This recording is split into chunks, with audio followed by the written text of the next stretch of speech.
9টা বাজে, 9টা বেজে গেছে, এখনো রাই ফিরছে না। এত দেরি হচ্ছে কেন কে জানে। একটা ফোন করব।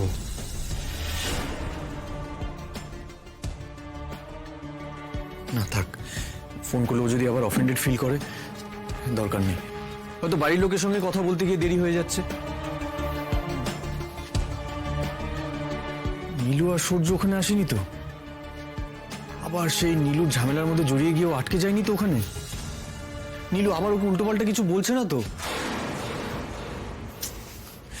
এমনিতেই আমি বুঝতে পারছি যে রায়ের মনটা কিছুদিন ধরে ভালো নেই। এত চেষ্টা করছি যাতে ওকে খুশি রাখতে পারি, তার মধ্যে যদি নীলু আবার ওকে উল্টোপাল্টা কিছু বলে দেয়, তাহলে আমার ওকে আনতে গেলে ভালো হতো। বললাম ও আনতে যাবো, কেন যে আমাকে বারণ করলো শুধু শুধু। সূর্য ওখানে আছে কিনা কে জানে। সূর্য আবার সেই পুরনো প্রসঙ্গের জের টেনে যদি রায়কে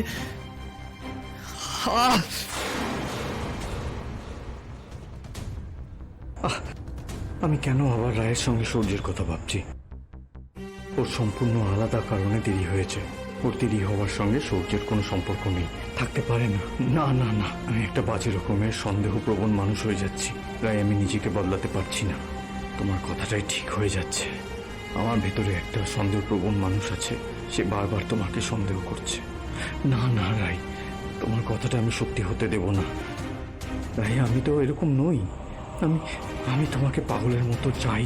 হয়তো সেই জন্যই আমি তোমার চারপাশে কাউকে সহ্য করতে পারছি না।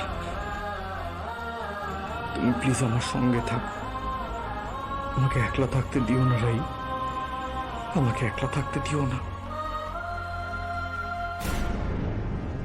রায় কি আজকে ফিরবে?